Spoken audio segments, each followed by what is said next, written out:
Olá, então, pessoal, vamos dar início então a mais um encontro nosso aí. Na aula de hoje, a gente vai falar então, vai continuar falando sobre o problema das raízes, tá? E a gente vai ver aqui dois métodos abertos. O primeiro deles é o método de Newton-Raphson e depois o método da secante modificada.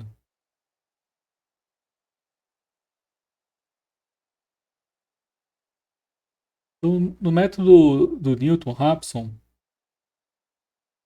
a gente vai fazer o seguinte: a gente vai partir de um ponto aí qualquer, xi, a gente calcula a derivada da função nesse ponto xi, e lembrando que a derivada da função ela está relacionada com a inclinação da reta tangente. Então o que vai acontecer?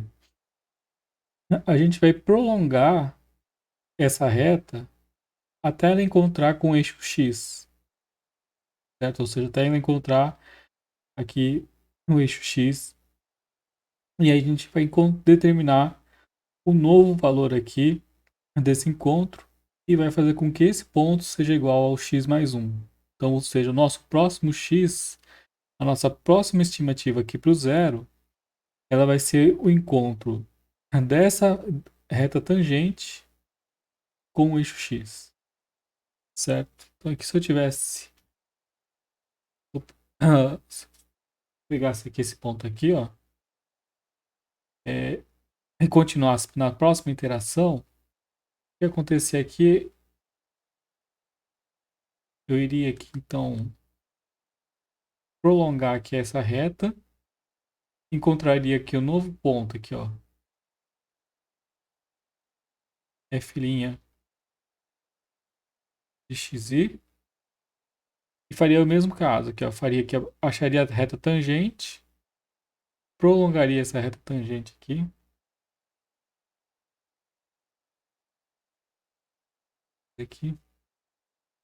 prolongaria aqui a reta tangente, encontraria o novo ponto xi mais 1, que seria xi mais 2, e aí ia fazendo isso aqui, achava aqui o ponto de intersecção com a função, determinava a tangente, e aí com isso a gente ia encontrando ali o cada vez mais, a gente vai chegando cada vez mais próximo da estimativa aqui de onde está o zero da função. Certo? Então, basicamente é isso. A ideia é que a gente aproxima a função como uma reta, lembrando que então a inclinação da função é como se a gente tivesse, como se a gente tivesse representando ela como sendo uma reta, e aí então a gente acha essa estimativa. Certo? Depois a gente vai continuando até e vai refinando esses valores cada vez mais. Certo? Bom, obviamente o que vai acontecer? Para a maioria, para grande parte das funções, esse processo ele vai funcionar, tá? Porém, vai ter alguns casos aqui excepcionais onde essa estimativa aqui ela não funciona, tá? Por exemplo, uma situação onde ela não vai funcionar, se eu tivesse aqui uma função, pegasse aqui o meu ponto inicial, aqui, ó, x0, e nesse ponto a função ela tem uma derivada dela que é paralela aqui, ó, ao eixo x, o que vai acontecer? Esse ponto ele não vai cruzar aqui o eixo x. Então esse é um dos casos onde, por exemplo, o método de Newton ele falha, certo? Da mesma forma, se a gente tivesse muito próximo aqui, ó, ao invés de eu escolher esse ponto exatamente aqui, mas escolhesse um ponto um pouco mais para cá, observe que essa inclinação ela pode ser muito suave, ó, e você pode acabar ficando muito longe de onde se encontra a raiz verdadeira, certo? Então, essa é uma técnica que ela é muito sensível a uma boa escolha do ponto de partida. Se você escolhe um bom ponto de partida, a convergência dela, ela geralmente é ter uma convergência muito rápida. Mas se a sua escolha não é boa, se o seu ponto inicial ele não é bom, então a convergência dela é lenta ou pode até não chegar a convergir. Ok? Então, é um método então que vocês observam que ele não tem garantia de que ele vai funcionar, tá? Ele não é que nem os métodos intervalares que a gente viu na aula passada, que eles garantiam que você encontrava ali a raiz. O método de Newton ele já não tem essa garantia. Nem o de Newton, nem o do ponto fixo que a gente viu no final da aula passada, é, eles também não têm essa garantia. Na verdade, o de ponto fixo, vou voltar ali no, retomando aqui, né?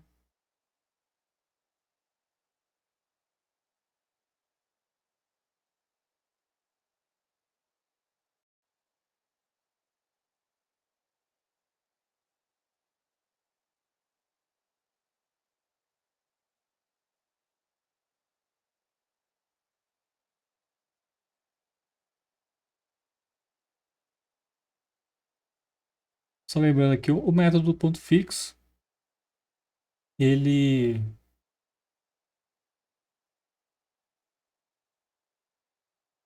na verdade, ele tem uma garantia, né? A garantia dele é que se você satisfazer essas três condições aqui, ó,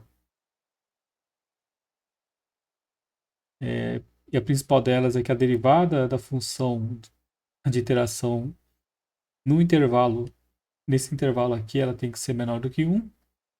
Então, você garantindo aqui essas três condições, o método ele converge, certo?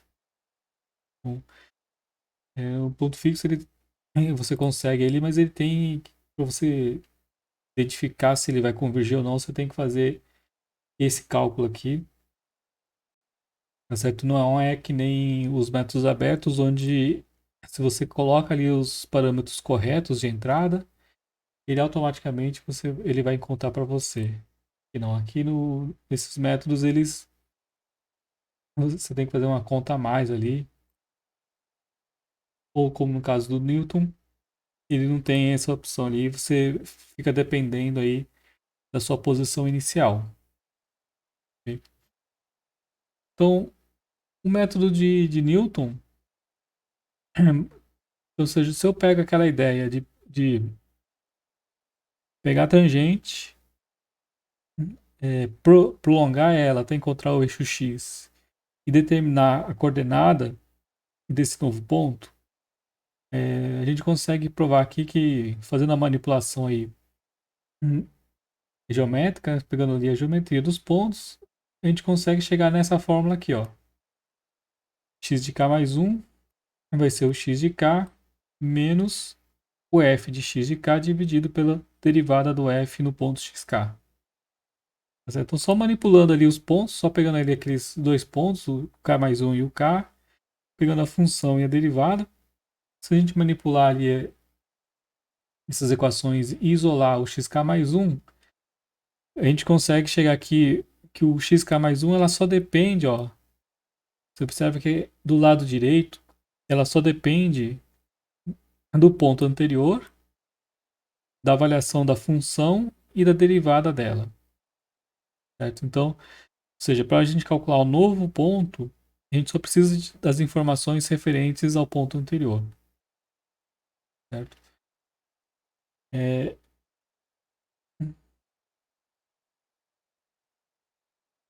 então aqui, ó, como que eu utilizaria o método de Newton para calcular, para achar a raiz aqui de uma função? Então imagina que eu tenho aqui essa função aqui, ó, e elevado a menos x, tá certo? A derivada dessa função vai ser menos e elevado a menos x, tá certo? Então vai ser, se eu pegar essa função aqui, derivar, vai ser a derivada de menos e elevado a menos x, e a derivada de menos x vai dar menos 1, certo? Então derivando aqui o lado esquerdo, vai dar isso aqui, derivando o menos x vai dar menos 1. Então aqui eu tenho a minha função, a derivada dela, e o método do Newton-Raphson aqui mais simples, tá? Esse aqui é o jeito mais simples, eu só estou fazendo um for aqui, ó. Nesse for eu estou indo de 0 até n menos 1, então estou executando n vezes aqui o laço. A forma mais tradicional, geralmente você vai encontrar, é você tem aqui uma condição de parada que vai ser dependendo aqui do erro da sua estimativa. Então você tem uma aproximação do erro, e aí enquanto a estimativa do seu erro estiver maior do que o certo valor aí predeterminado, você continua fazendo isso aqui, tá? Então, mas aqui eu só deixei esse código aqui com laço for para ele ficar mais simples, para ficar mais fácil de vocês entenderem. Aqui é só aqui realmente a parte interna aqui, e a parte aqui de como que você atualiza o novo valor, certo? Então, olha só, a minha atualização, ó, ela é basicamente a implementação da fórmula que eu tinha mostrado anteriormente. Tá vendo? Ó, o x novo, ó, vai ser o x velho menos a função no x velho dividido pela derivada da função no ponto x velho. Tá vendo? Então, ó, o x novo é igual ao x velho menos a função no ponto x velho dividido pela derivada da função no ponto x velho, certo? Então aqui eu tenho a fórmula do Newton. A função, ela recebe então a função, né, do Newton-Raphson, ela vai receber a função que eu quero encontrar o zero, a derivada dela, o ponto inicial, e aí aqui como eu estou fazendo um laço for, eu passo aqui o número de vezes que eu quero executar esse laço, certo? Então, na verdade, o método do Newton é só essa linha aqui, ó. É só essa linha onde eu faço aqui n vezes aqui, ou até vou repetindo ela até convergir. A próxima linha aqui, ó, eu calculo o erro, tá? Esse aqui é o cálculo do erro. É que eu só faço um print. E aí, como para a gente poder ir para a próxima iteração, que eu tenho que fazer? Eu tenho que atualizar o valor aqui dessa variável. Tá? Atualizar aqui o valor.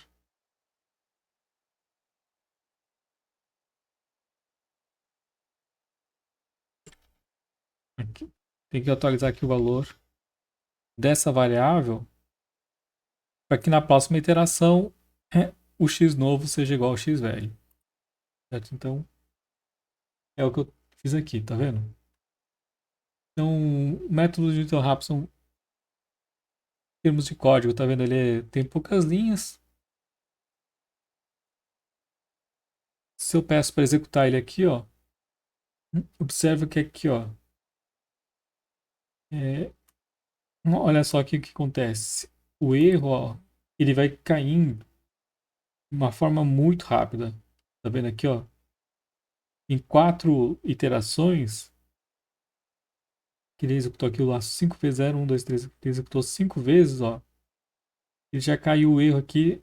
Eu já não consigo mais imprimir ele com 6 casas decimais aqui. Eu já não consigo imprimir aqui o valor do erro. Tá certo? Então, você vê que quando o método converge, ele converge em uma velocidade muito rápida, tá?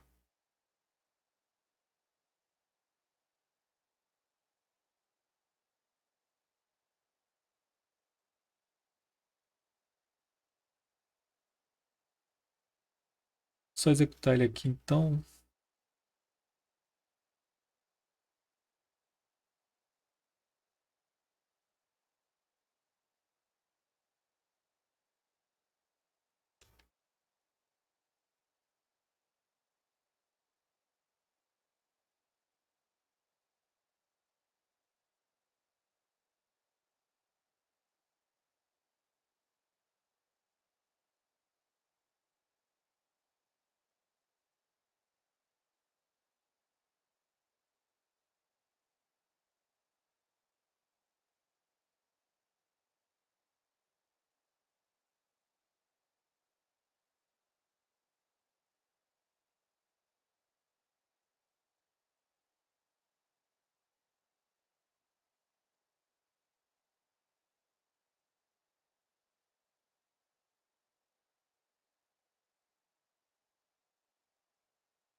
Então aqui seu.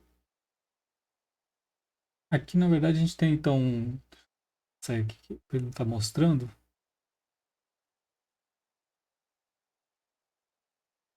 Aqui é só para a título de comparação, tá vendo? Ó?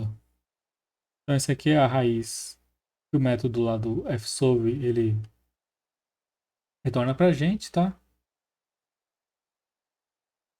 É, então observa que a gente tem os valores aí são praticamente idênticos.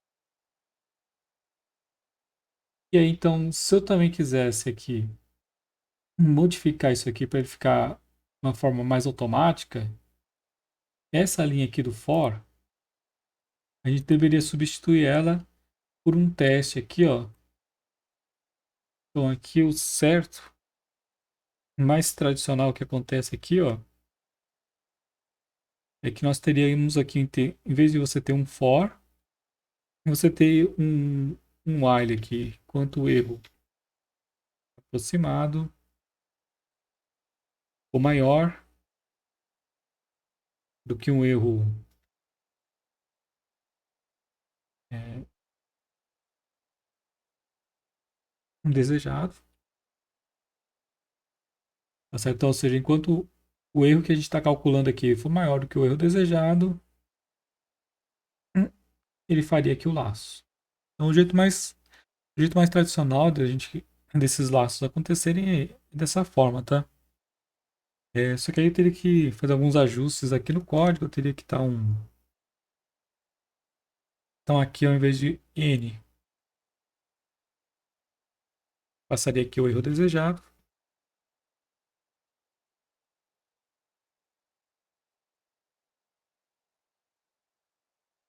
E aqui,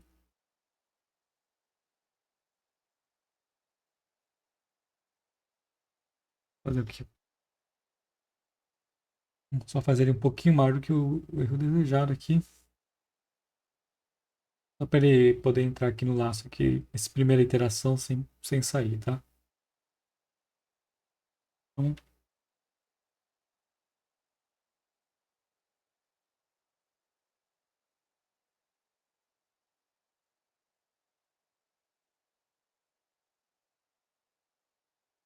aqui uma outra forma seria essa.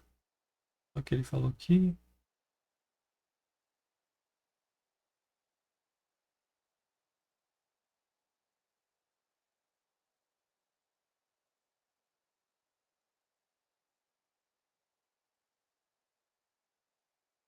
Tá vendo? Então aqui, ó, a gente poderia aqui passar aqui a nossa precisão que a gente quer, ó.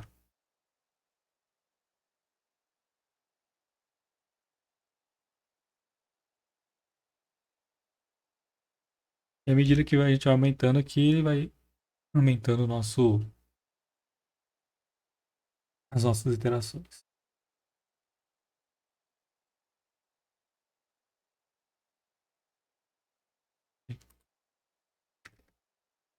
Mas isso aqui é só, né, isso aqui é só para título de ilustração.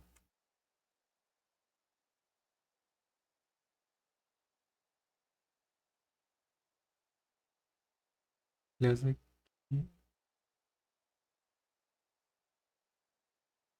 Deixar o código aqui desse jeito que ele fica mais simples de vocês entenderem, certo? Que aí ele não fica aí com todo sobrecarregado. Bom, o método Newton ele é muito bom em termos de convergência, tá? Ou seja, ele é rápido, só que ele tem esse problema aqui, ó. O principal defeito dele é que ele precisa que você defina tanto a função quanto a derivada da função.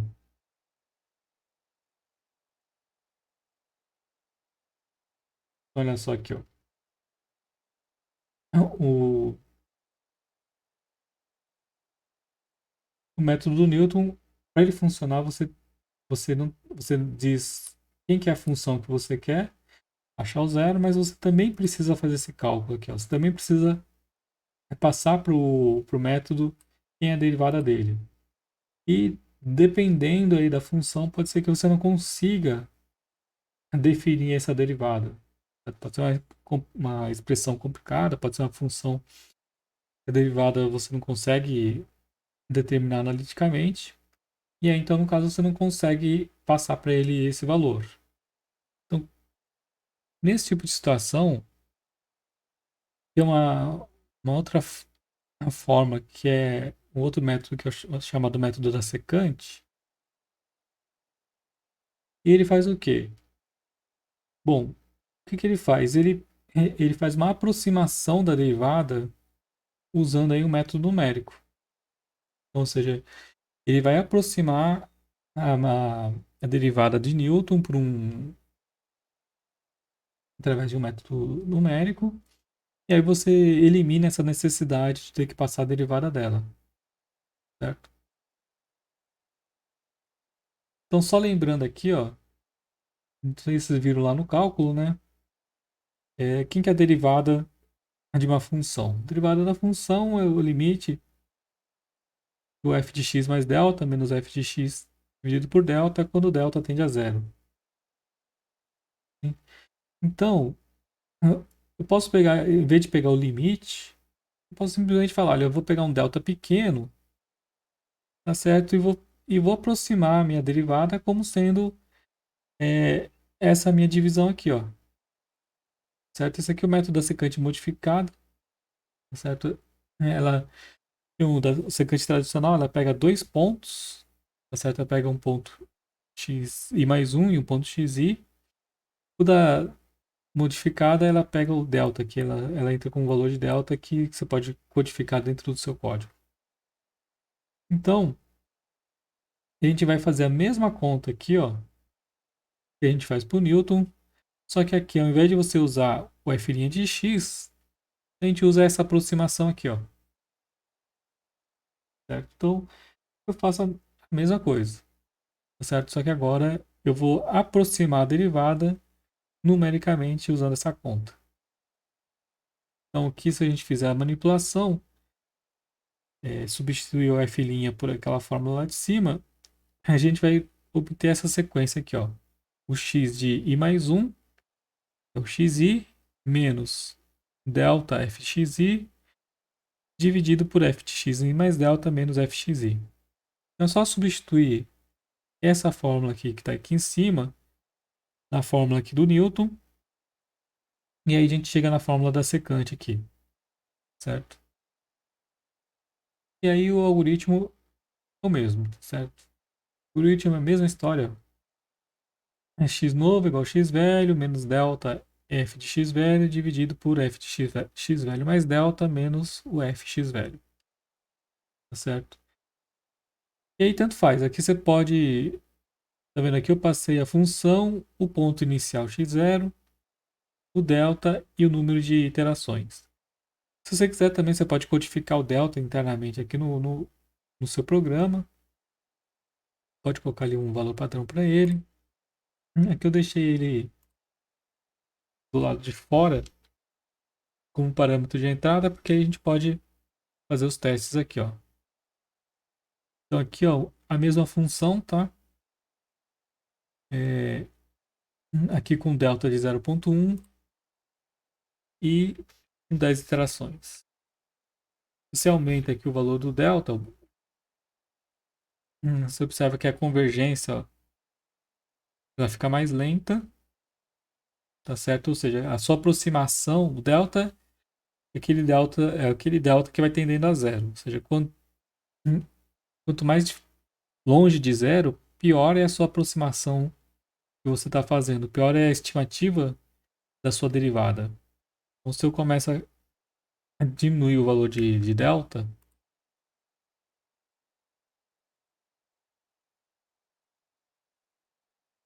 observa que ele vai convergindo mais rápido, ele vai ficando mais próximo ali do Newton. Tá vendo aqui, ó, aqui já está bem próximo ali do que a gente tinha observado no método do Newton.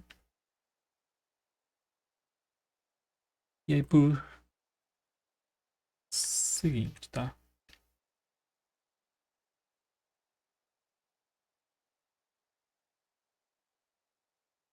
E aí a gente pode aumentar ali, a gente pode aumentar esse valor. Obviamente o que vai acontecer aqui, eu acho que eu não depende aqui, vai depender do caso, tá? Mas dependendo aqui, se você diminuir muito o valor aqui do delta, você também começa a incorrer num outro problema, que é o caso que você vai começar a ter imprecisões numéricas, tá?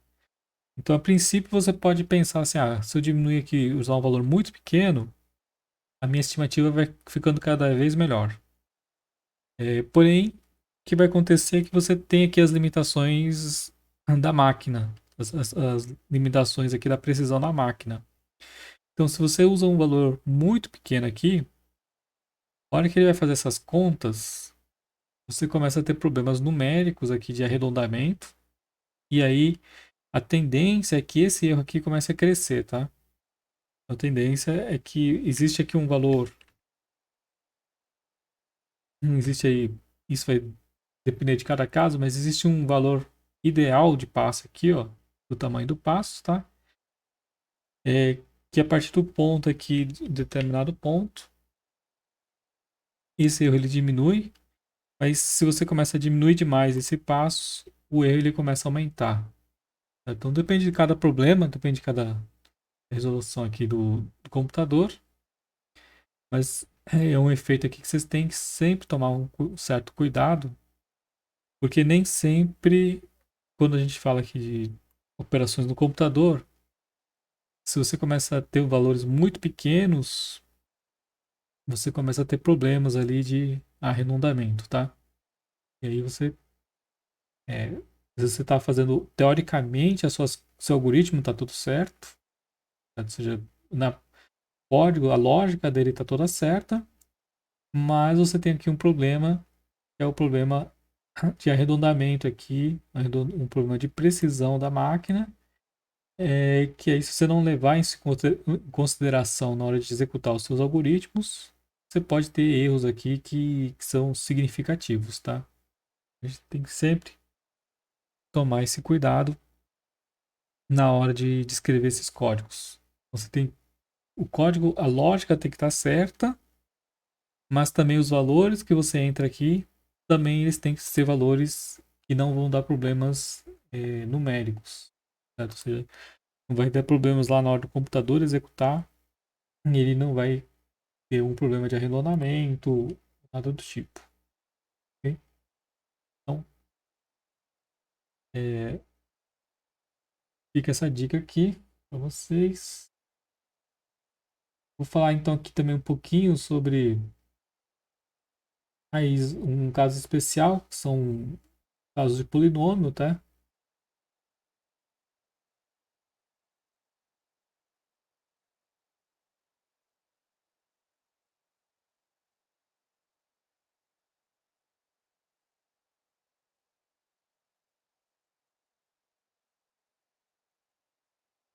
Então, quando a gente tem, quando a nossa função ela é um polinômio, certo?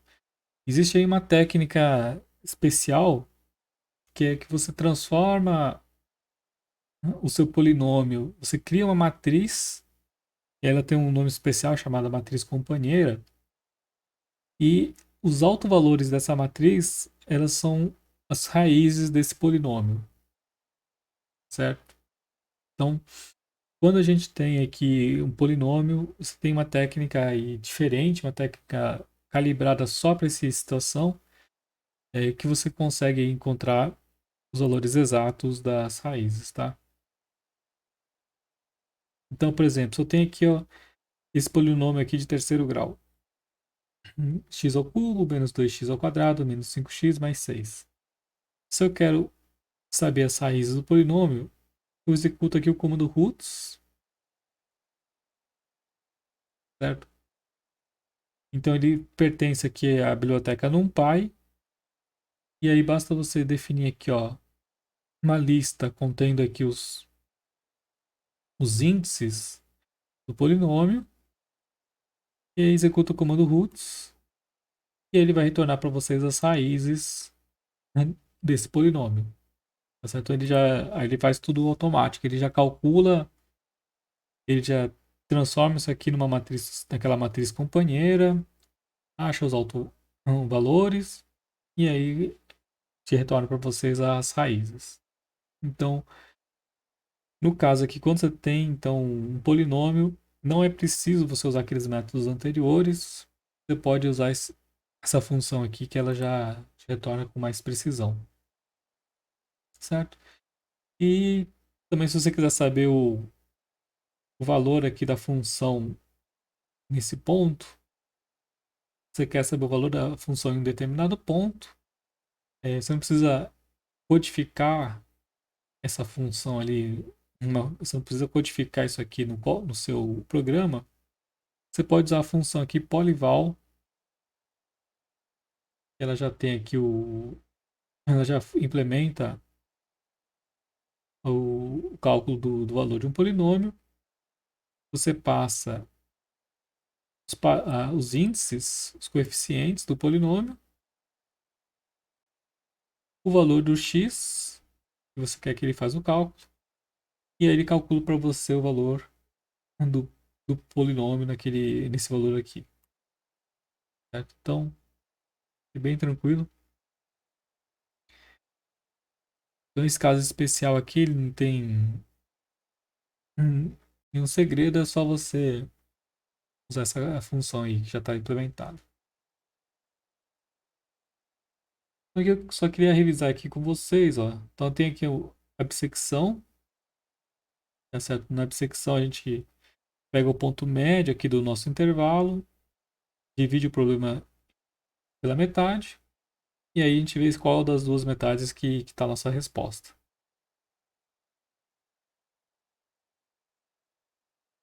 O da falsa posição, a gente conecta o ponto da esquerda com o ponto da direita, traça uma reta, e aí verifica a interseção dessa reta com esse x, e aí nossa nova raiz vai ser esse ponto que é a interseção.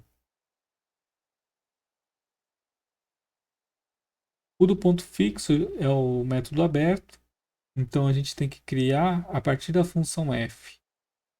A gente cria uma função g, e aí a atualização é simplesmente você fazer o x e receber a função g no ponto x anterior. Então ele vai fazendo esse laço e vai calculando ali o ponto fixo. Certo? E aí o ponto fixo da função g corresponde ao zero da função f. O Newton-Raphson é isso que a gente viu agora. Então a gente coloca lá x anterior menos a função dividido pela derivada dela. E o assecante, a gente faz ali a aproximação da derivada. Bom, a gente tem então a biblioteca SciPy, tá? do Python. Dentro dela, então, a gente tem aqui ó, as funções de otimização. E aqui eu vou ter um exemplo aqui que eu vou usar para esses casos. Ó. Então, a função que eu quero achar o zero é essa aqui, ó, x elevado a 10 menos 1, certo? A derivada dessa função vai ser quem? Vai ser 10 vezes x elevado a 9. E para o ponto fixo, eu preciso definir aqui um g de x, tá certo? Então, eu posso fazer aqui x, eu isolo aqui o x elevado a 10 de um lado, isso aqui vai ser x elevado a 10 igual a 1. Então, do ponto fixo aqui, ó, vou colocar aqui, ó, do ponto fixo, lembra, a gente faz isso aqui, ó, pega x elevado a 10 igual a 1. Aí, eu posso fazer com que isso aqui seja x igual a 1. Tá certo? Posso cortar aqui, tirar a raiz a décima aqui. E aí eu vou ficar com essa equação aqui, que é a minha equação g. Certo? Então, a equação g aqui para essa função aqui, eu posso escolher aqui com x igual a 1. Ela vai funcionar.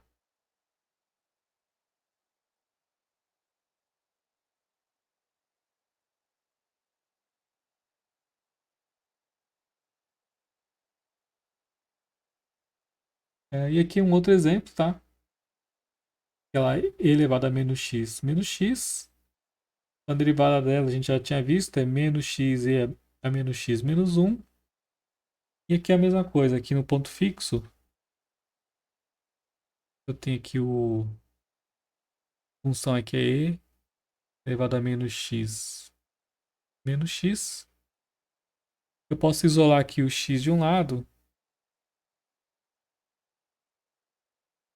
e isso aqui vai ficar e elevado a menos x. Ó. Então, pego essa função aqui, isolo o x de um lado, a minha g de x vai ser, esse lado aqui vai ser a minha g de x. Então a g de x ó, vai ser e elevado a menos x.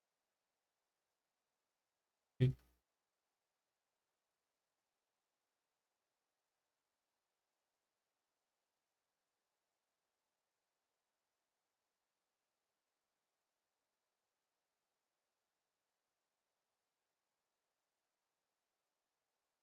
Então vamos testar aqui os algoritmos. Aqui.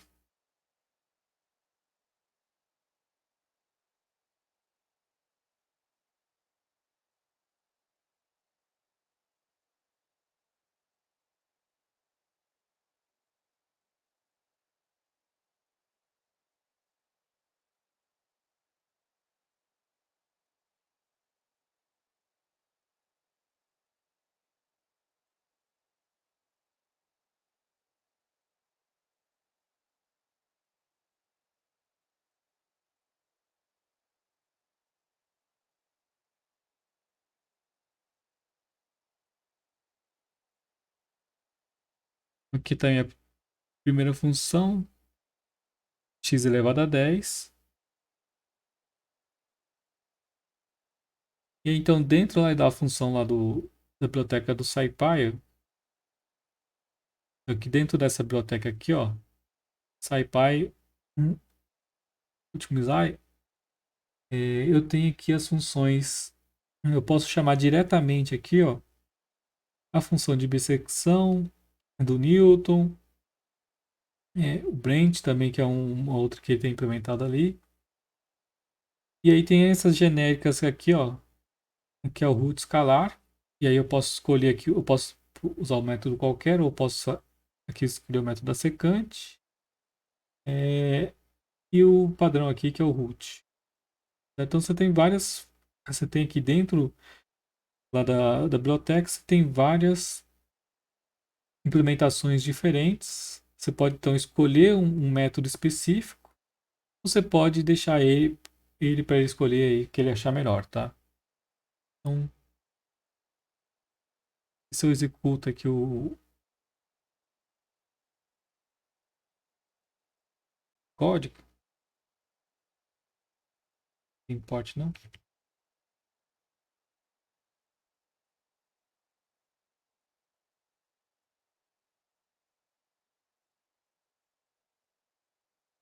Então tem aqui, ó, tá vendo? Ó? Tem aqui o método da bissecção, ó. Ele acha o valor da raiz. Aí ele tem aqui um flagzinho indicando se a convergência foi feita com sucesso, o número de iterações que ele chamou e o número de vezes que a função foi chamada, tá? E aí aqui é o valor da raiz que ele encontrou. Então aqui é importante a gente observar isso aqui, ó, o número de vezes que a função ela é executada, certo? Por que é importante? Ó, o número de vezes que a função é executada é basicamente o número de vezes que esse código aqui ele é chamado, certo? Aqui eu estou mostrando uma função aqui simples, uma função de uma linha só, certo? Mas na prática, geralmente você vai ter funções aqui que podem ser muito complicadas. Podem ser funções aí que para você calcular esse valor, você tem um código aqui dentro. Tem um laço aqui dentro, você tem realmente que fazer várias, executar várias operações aqui para achar retornar aqui esse resposta dela. E aí pode acontecer de que seja uma função que seja demorado. Então, para essas situações, é importante você saber aqui, ó, tá vendo, ó, calcular, estimar o número de vezes que a função é chamada. Certo? Então, o que vai acontecer aqui é que se você tiver uma função que você queira achar o zero, que é uma função muito pesada, então vale a pena você realmente usar uma técnica que convirja mais rápido. Certo? Aqui o Brent, tá vendo que é o padrão dele, converge rápido. Da secante, ó, também, ó, converge muito rápido. É, e esse aqui é o root. O root dele aqui, você vê que ele não conseguiu aqui, ó. Ele já não achou aqui, não convergiu corretamente, tá? Então você tem esse caso aqui. O caso é que você tem essas situações onde os métodos eles não têm a convergência, não tem aí a garantia de que vão convergir, tá? A não ser da secção que se garante que você tem uma raiz aqui no intervalo de 0 a 3, ou seja, você sabe que entre esses pontos aqui ele com certeza tem uma raiz, então ele acha aqui o valor, mas nos métodos abertos, ó, onde você só passa um valor, aí você não tem essa garantia. Pode ser que ele convirja, pode ser que não. Ok? Ah,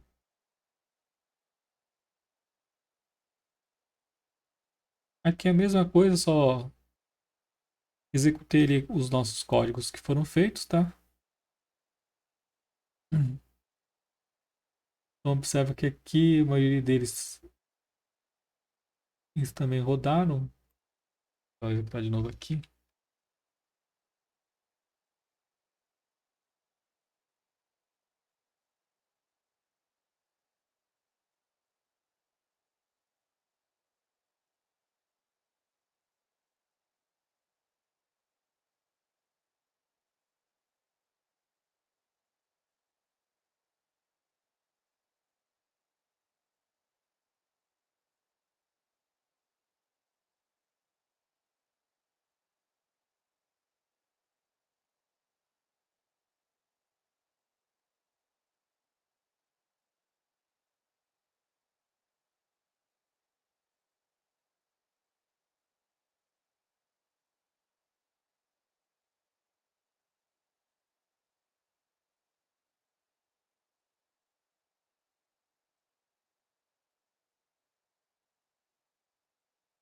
Aqui o método de secção.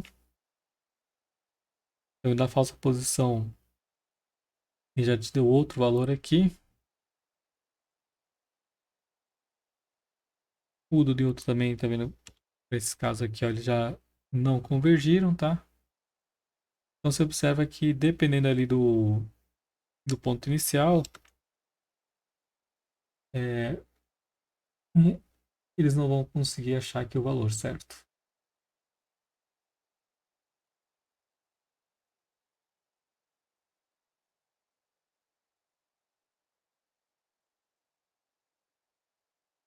Só que o mesmo caso aqui para essa outra função, elevado a menos x sobre x.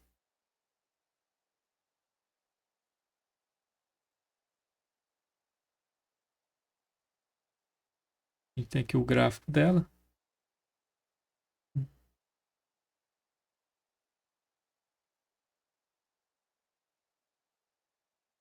E aqui então também, observa que o zero ele vai estar aqui próximo aqui, ó, dos 0,5, ó. Aqui perto de 0,5.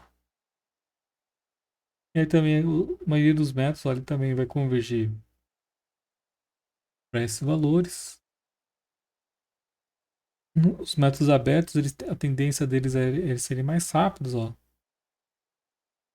A bissecção, ela costuma ser a mais lenta delas. O branch também, apesar de ser aberto, apesar de ele ser um método fechado, intervalar, ele converge rapidamente. E aqui o Newton ele foi um pouquinho mais lento, certo? Mas secante aqui que ela foi bem rápida. Hum.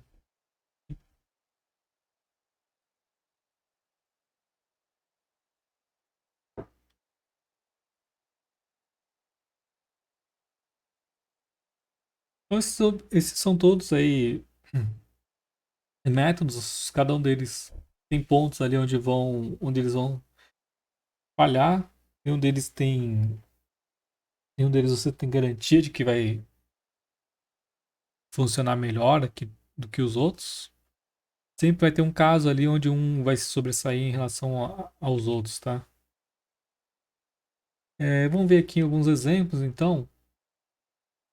Por exemplo, se eu quisesse determinar aqui as raízes desse polinômio, certo? Então, mesma coisa. Quando a gente tem um polinômio, a gente pode, então, criar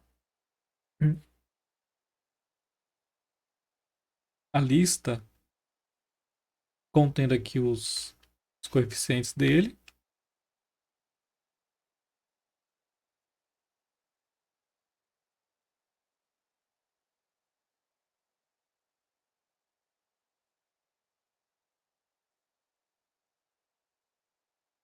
Se não me engano, num pai.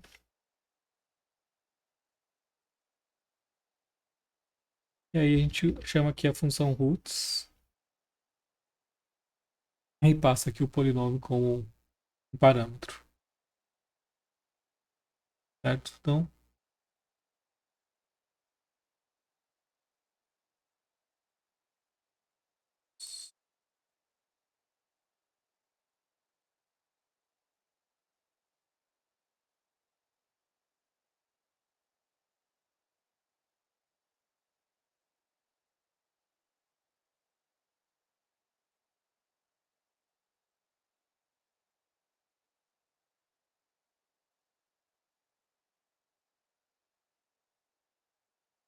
então tem isso aqui e o outro é o comando polyval. Isso, polyval.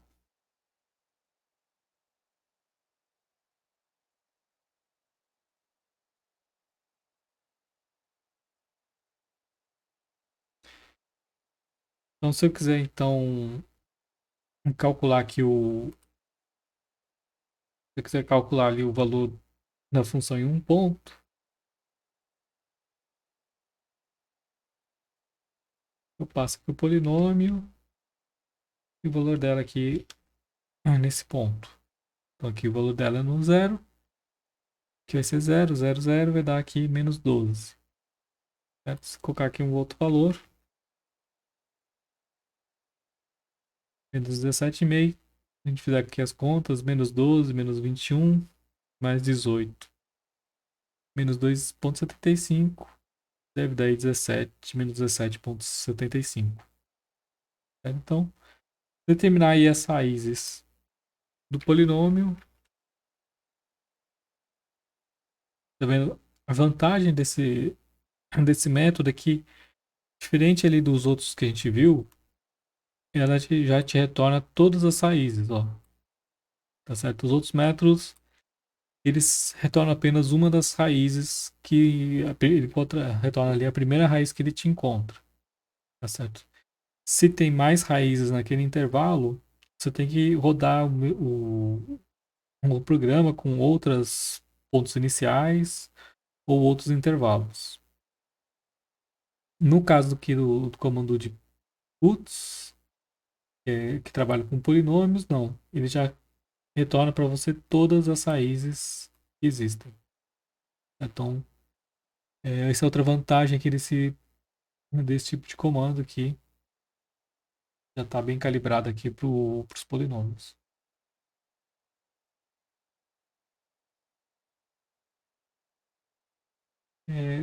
Então vamos ver aqui, se eu quiser determinar então, por exemplo, as raízes dessa função.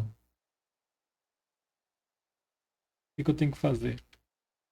Tem que definir a função aqui, ó. Tem que definir ela.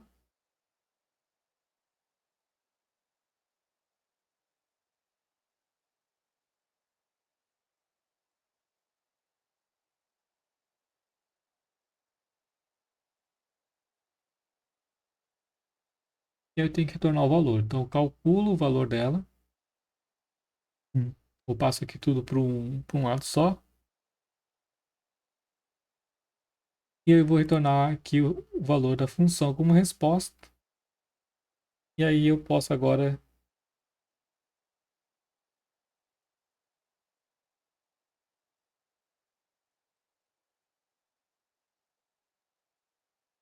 eu posso vir aqui.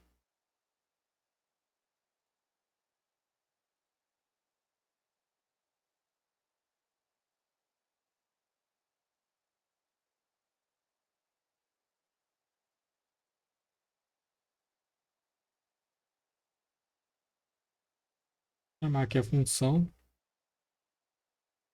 Hum,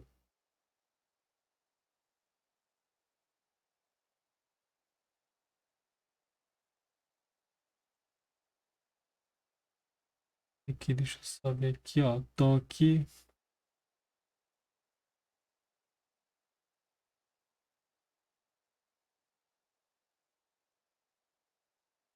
que ele pede para a gente passar o intervalo. Passar aqui o intervalo então. 0,5 a 1. Então, aqui olha só, esse root escalar aqui, ele, dependendo do método, se eu não passa aqui, se eu não falo qual que é o método, ele vai pedir aqui um intervalo, o método padrão aqui dele aqui, ele pede um intervalo, tá? Então aqui eu chamo a função f, eu passo aqui o intervalo, e aí ele vai e retorna para vocês o valor aqui da raiz que ele encontrou, certo? E só para terminar aqui o código,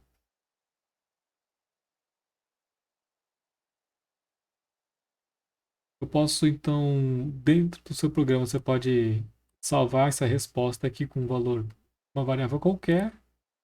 Eu posso imprimir o valor dela, posso imprimir só o valor da minha raiz, então, ou posso imprimir toda a resposta aqui, ó. Tá vendo? Aqui é como se eu tivesse vários campos, tá vendo? Ó? Então isso aqui é como se eu tivesse um dicionário, tem vários campos. E aí se eu quiser acessar aqui o valor da raiz, eu entro aqui com o valor da minha variável, ponto a raiz aqui, ponto root, ele retorna para mim então o valor da raiz.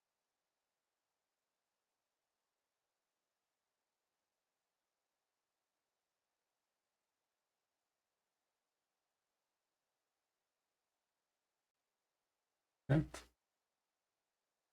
É, então outro exemplo que eu queria mostrar aqui, vamos ver que eu tenho esse exemplo aqui, ó. Eu tenho aqui uma população, ela é dada aqui por eu tenho aqui uma população urbana, que é dada por essa fórmula, e eu tenho uma população suburbana, que é dada aqui por essa outra fórmula aqui, ó. O que eu quero saber aqui? Eu quero saber qual que é o tempo t onde o valor do subúrbio for 20% maior do que o valor que a população do subúrbio for 20% maior do que a população urbana, certo? Dado aqui os parâmetros de entrada, tem aqui o PU máximo, KU, PU mínimo, PS máximo, P0 e KS. Então, o que eu tenho que fazer aqui? Eu vou ter que fazer aqui uma manipulaçãozinha para transformar isso aqui no problema de achar zeros, tá? Então, olha só. O que eu quero achar não é o valor da população igual a zero, certo? Eu não quero achar quando essa população aqui vai ser igual a zero. Eu quero achar o valor de quando o valor do subúrbio for 20% maior do que a cidade. Certo? O que eu faço aqui então? Para transformar isso aqui num problema de zeros, eu tenho que achar os zeros. É, aqui.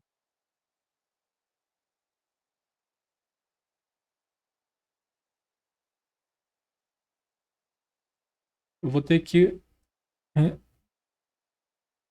A minha equação que eu tenho é isso aqui, ó, a minha população total é a população urbana mais população dos subúrbios. Tá certo? Essa é a equação que eu tenho aqui. O que eu quero que aconteça é que a minha população do subúrbio seja 20% maior do que a urbana. Então eu vou ter esse caso aqui, ó, população urbana, é, se eu pegar aqui 20% a mais dela, ela tem que ser igual ao valor da população suburbana. Na verdade, acho que é o contrário aqui. Deixa eu só ver aqui. A população do subúrbio for 20% maior do que a cidade. Então, aqui na verdade eu quero.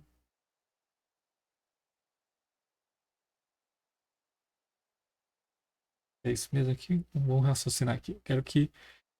É, quero saber o valor do tempo quando os subúrbios forem 20% maiores que a cidade. É isso mesmo, né? Então eu quero saber aqui, ó, quando, hum, quando isso aqui for 20% maior, então a gente vai passar isso aqui pro.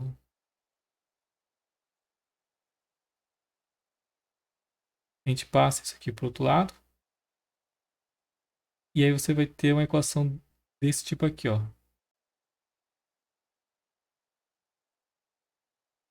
E aí sim, essa daqui vai ser uma função onde você tem que achar o zero, tá vendo? Ó? Aí você consegue aparecer aqui um zero.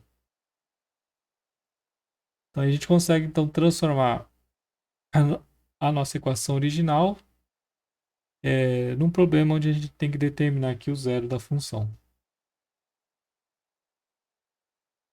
Deixa eu só ver depois a gente vê onde que a gente vai colocar esses 20%. Depois a gente vê, raciocina direitinho aí onde que vai ficar esses 20% aí para ele não dar nenhum problema. Então aqui, ó,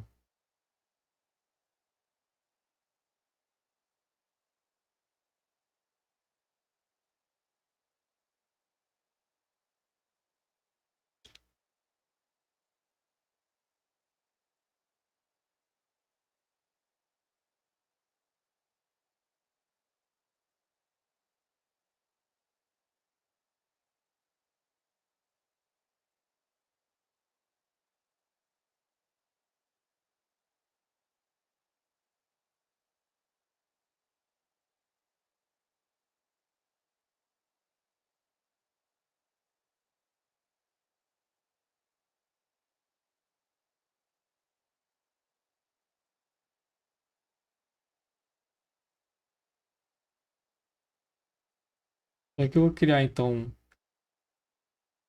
a minha função, a função do tempo, tá? E vou calcular então aqui primeiro a população urbana. A população urbana vai ser esse P o máximo, é, vezes exponencial de menos KU vezes T, mais P o mínimo. Então aqui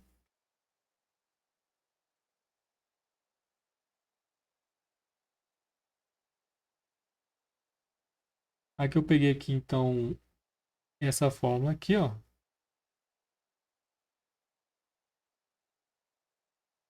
PU de t igual a PU máximo vezes exponencial de menos KU vezes t mais PU mínimo. Então PU é PU máximo vezes exponencial de menos KU vezes t mais PU mínimo. Aqui eu já posso definir aqui então, ó. PU máximo é 80.000, KU 0,05, PU mínimo é igual a 110.000. E aí eu tenho que PS,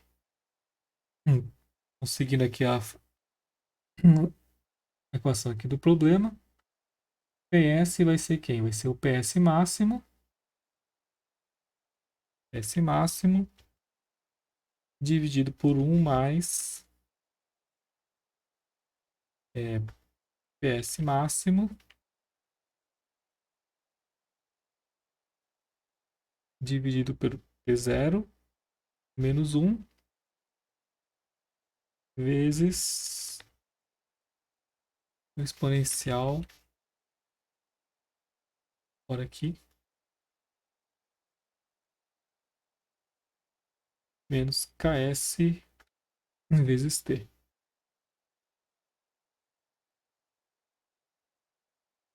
E aqui 1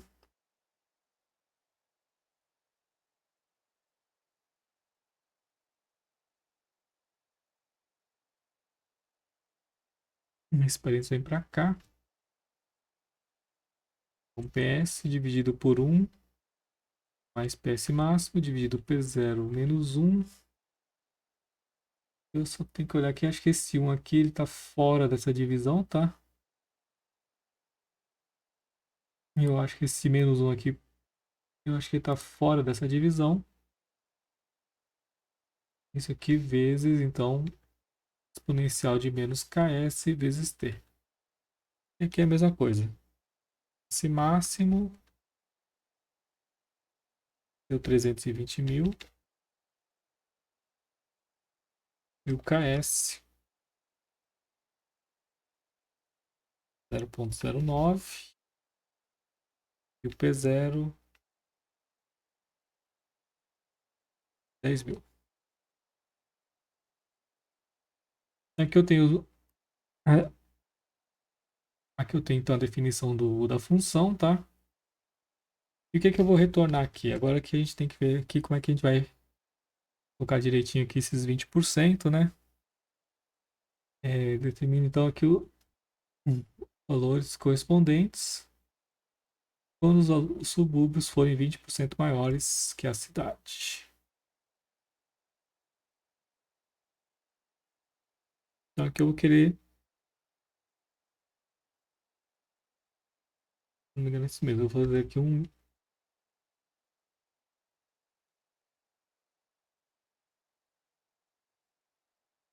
Aqui eu vou ter que retornar aqui, ó.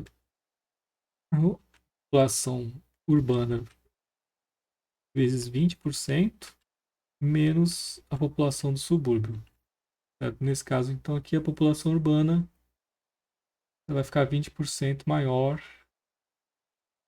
do que a população dos subúrbios.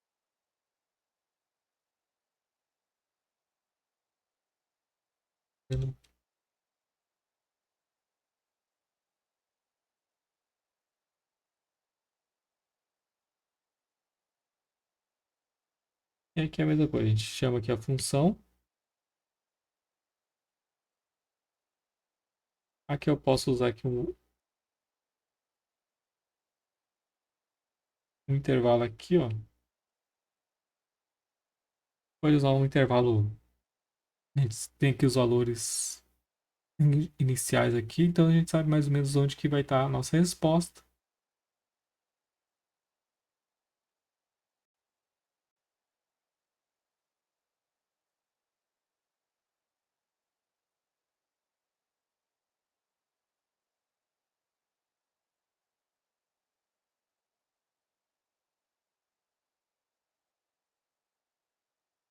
Ele reclamou aqui falando que os minha função ela não tem uma raiz aqui nesse intervalo. Então vamos ter que analisar aqui um pouco.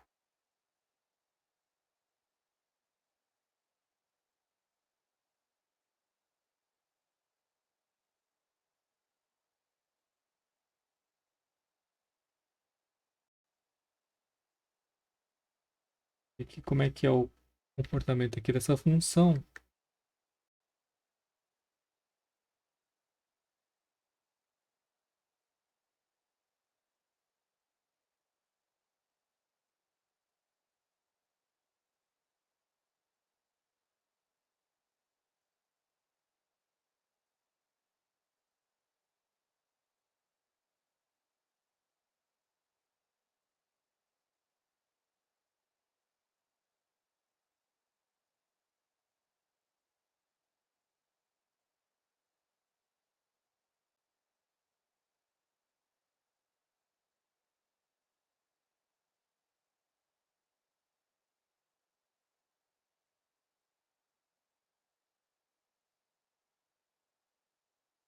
E vamos plotar aqui o resultado aqui, vamos ver como é que fica o gráfico.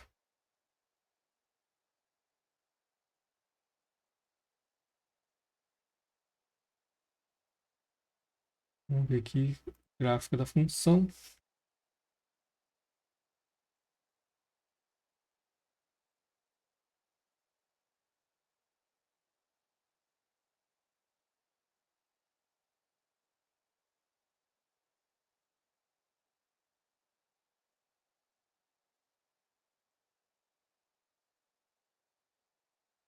Ah não, desculpa aqui. Na verdade aqui eu estou procurando é o tempo, né? População, não. Estou procurando aqui o tempo. E o tempo aqui ele é dado em anos. Então o nosso gráfico aqui,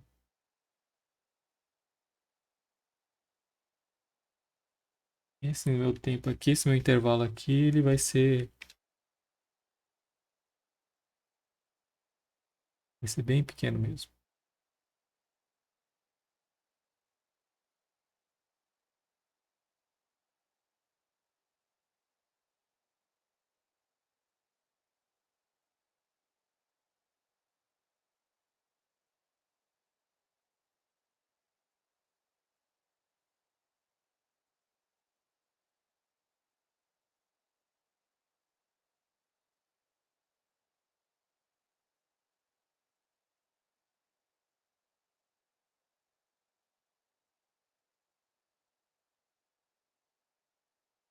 Então aqui está o nosso gráfico, tá vendo? Ó? A população aqui ela vai se igualando até que ela vai chegar aqui, então próximo aí de 30 e poucos anos, 33, 34 anos, onde a gente vai ter aí o encontro das duas funções. Então aqui na verdade, então,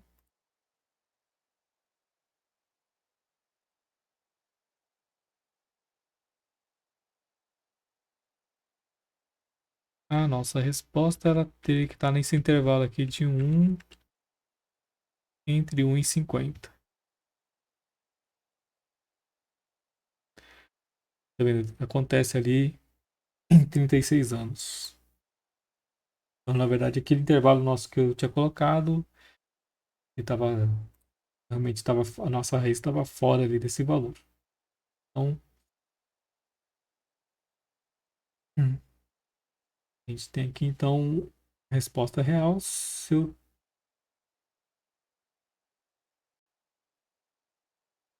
é, se a gente tentasse aqui os outros métodos, deixa eu ver aqui os outros. Posso aqui passar um outro método, tá vendo? Poderia passar ali o bissecção.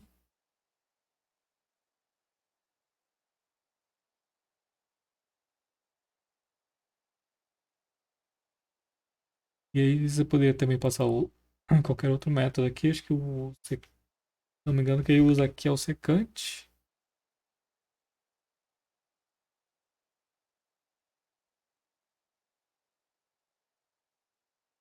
E aí, só que cada um método desses ele tem um jeito diferente de você passar os argumentos. Então, secante, secante, eles têm que passar o x0 e o x1.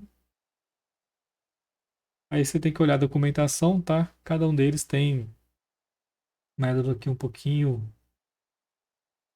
diferente ali na hora de você colocar ali os valores. Aqui o da secante ele já não exige, ó, que os dois valores aqui eles estejam no intervalo. Eles não exigem que a raiz esteja nesse intervalo. Você pode colocar ali dois pontos próximos, ó. E mesmo assim ele faz a convergência, tá?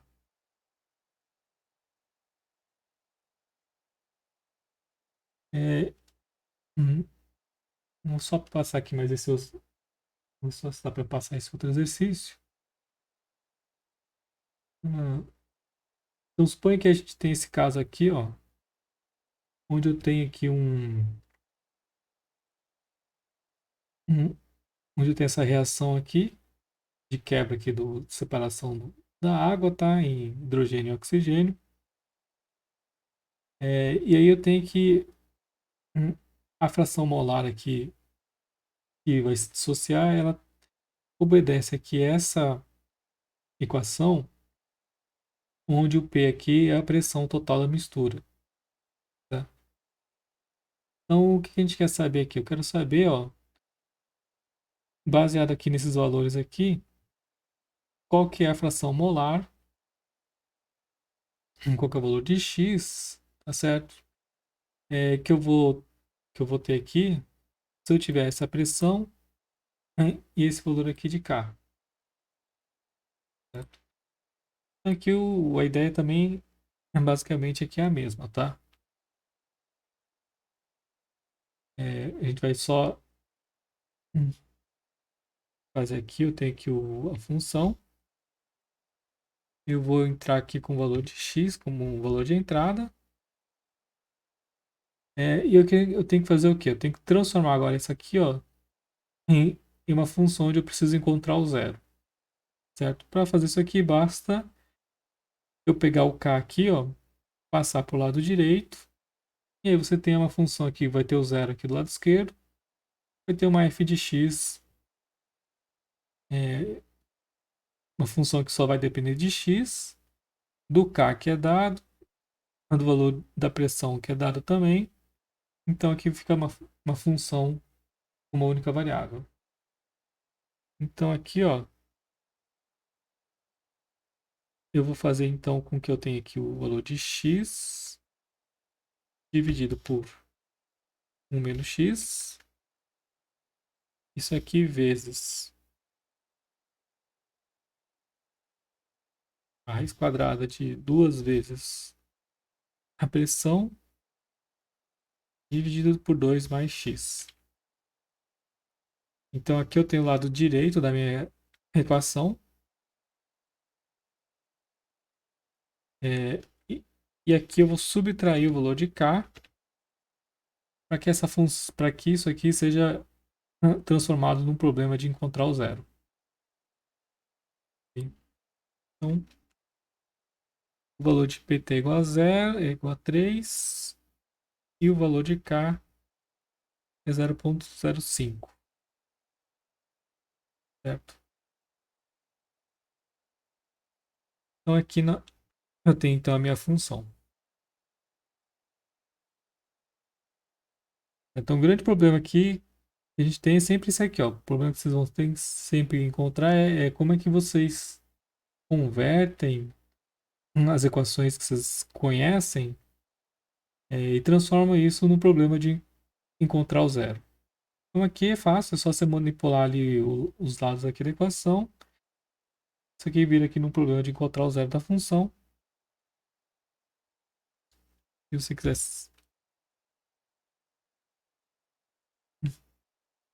mais explícito aqui, vou colocar esse parênteses aqui, mas tem essa necessidade, e aí você é só chamar aqui o comando aqui.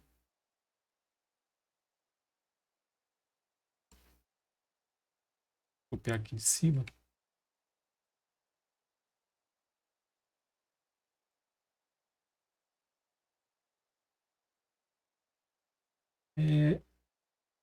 Aqui eu tenho a fração vai ser um valor de entre 0 e 1.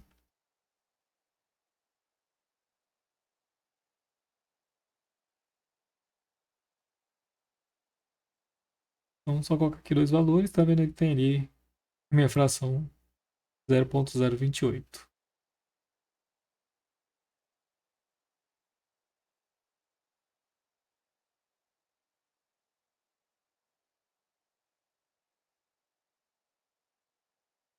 E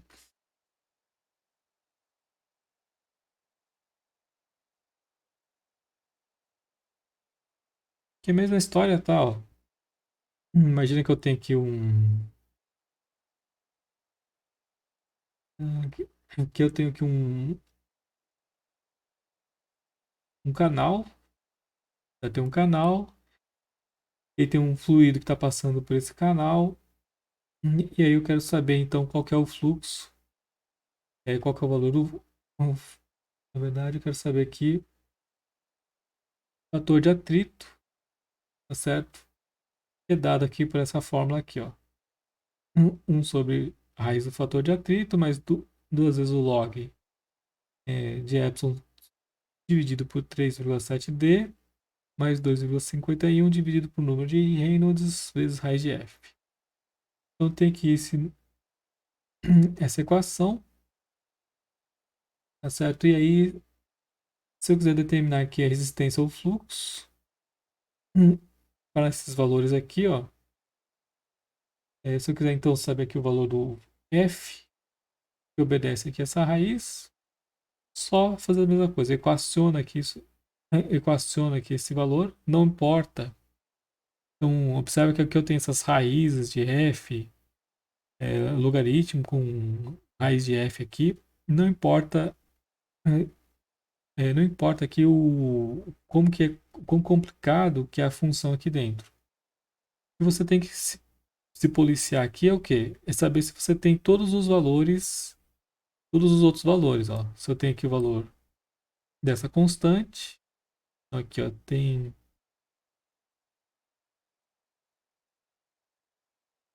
aqui o valor aqui, ó, velocidade, diâmetro, aqui, ó, rugosidade, ó. Então tá aqui, ó, esse parâmetro tá aqui.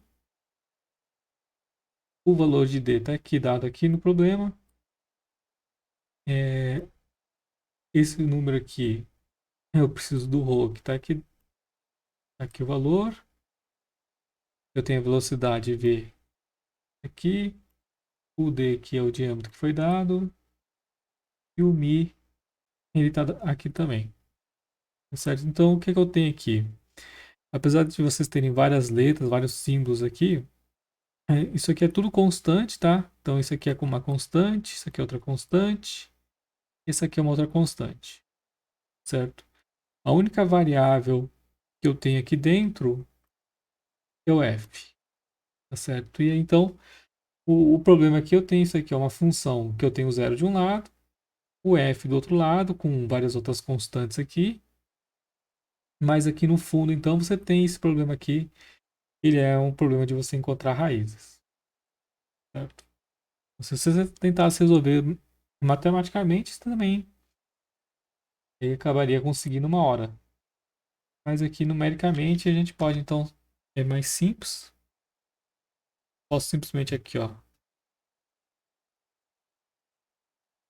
colocar aqui uma função em relação ao fator de atrito F. E aí é só você equacionar aqui o valor. NP vezes raiz quadrada de F, mais duas vezes o logaritmo do epsilon dividido por 3,7 vezes o diâmetro, mais 2,51 dividido por número de Reynolds vezes raiz quadrada de f.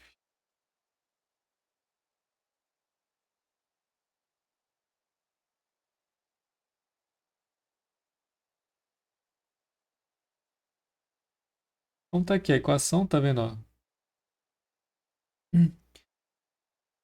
Aqui tá a equação convertida, que eu já posso retornar o valor dela como resposta. E aqui eu só preciso colocar ali os valores das constantes. Então D igual a 0,005.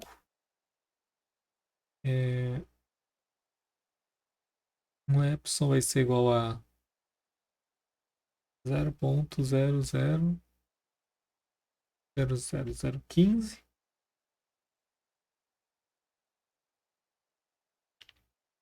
O valor de Reynolds vai ser ρ vezes V vezes D dividido por μ. A velocidade é 40. O diâmetro está lá.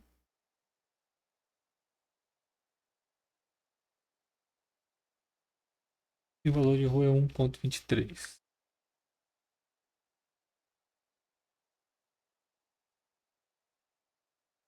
1,79 vezes 10 elevado a menos 5. Então tá aqui a equação, ali as equações, tá?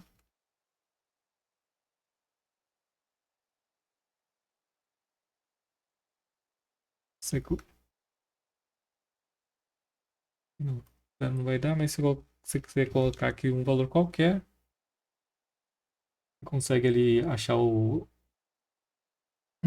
valor da função num ponto qualquer.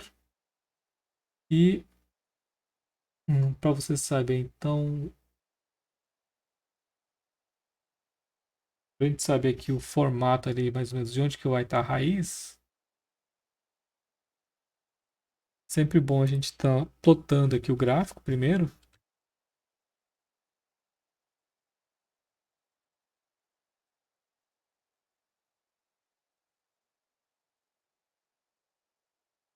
Aqui, ó, se eu plotar aqui o gráfico, ó, ele vai estar.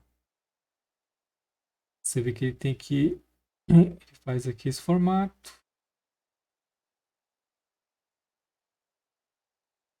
Aqui, deixa eu diminuir aqui ele um pouco.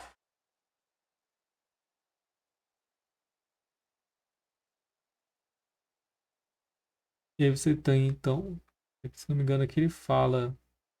Ah, não, aqui ele já fala aqui, ó. Ele fala que o nosso raiz vai estar nesse intervalo aqui, ó.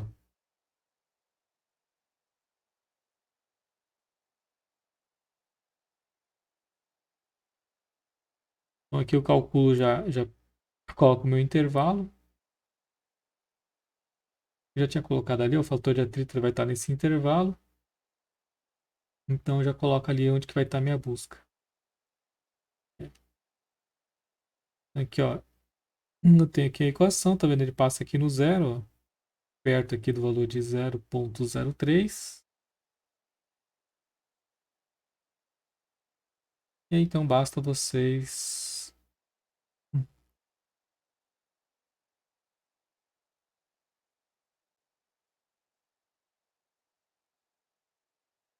executarem ali um comando.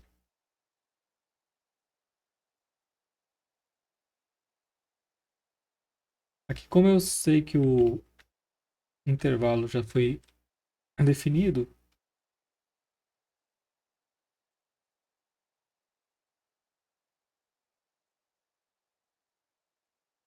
passo para ele o intervalo e ele me dá o valor da raiz aqui, ó, 0,028, valor aqui de onde vai estar a raiz. Ok? Então, os problemas aqui eles são a parte mais difícil, acho que de vocês resolverem esse tipo de problemas. Observa que essa parte aqui de baixo ela é sempre a mesma, sempre igual. Você chama a função, passa o valor o f aqui, que é a função que vocês definiram. Aqui ele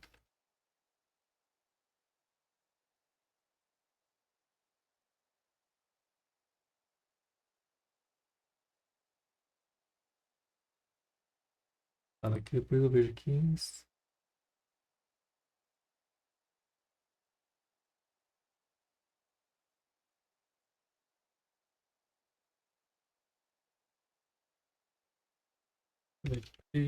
Não, o que eu passei foi outra função aqui. Deixa eu só ver aqui.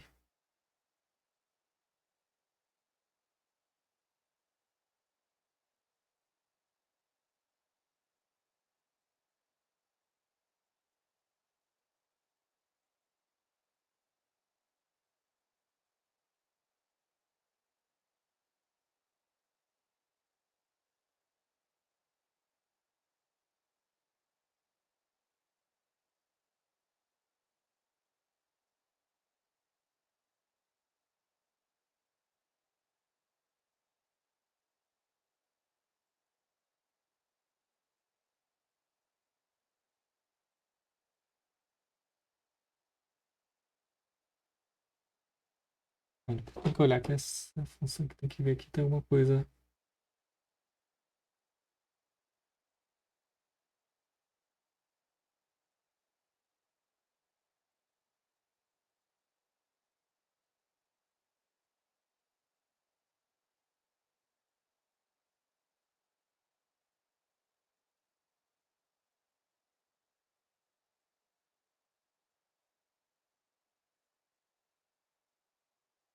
Depois eu vou olhar aqui, porque acho que é um parâmetro que eu devo ter copiado errado aqui.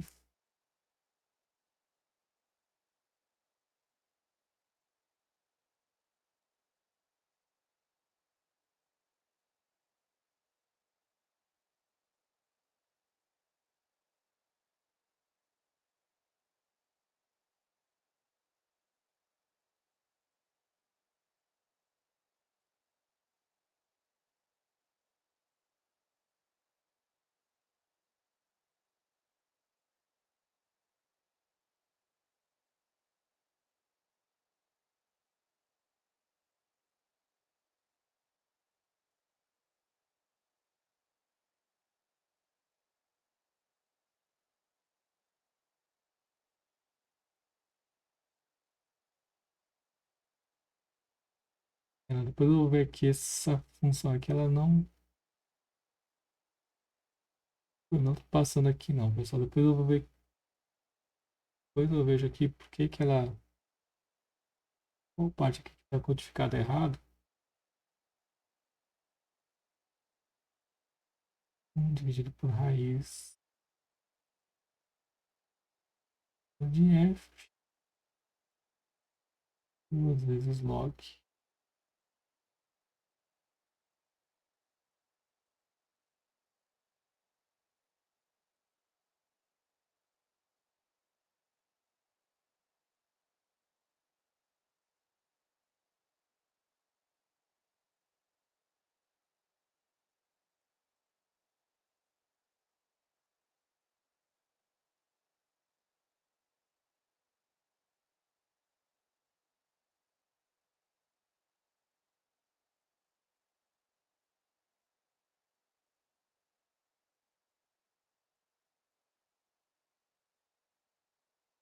Então, depois eu conferi aqui no livro para ver se eu copiei certo aqui os valores, mas ela deveria estar passando aqui no zero e ela não está passando.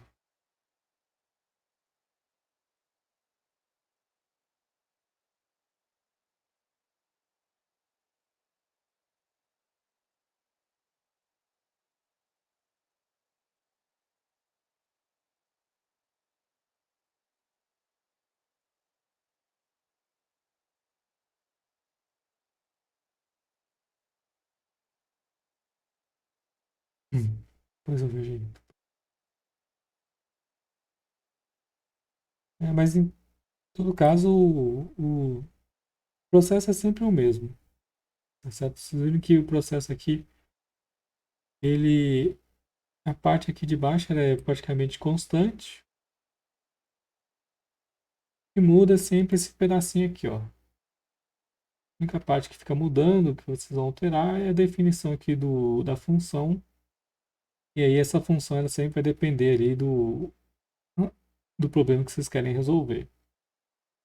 Isso aqui não tem como mudar, isso aqui você tem que sempre estar customizando ali, dependendo do seu problema. Tá certo? Mas, e aí, obviamente que vai acontecer aqui também o seguinte, se você, dependendo do seu problema, pode ser que ele não converja corretamente. Então você tem que mudar aqui o método.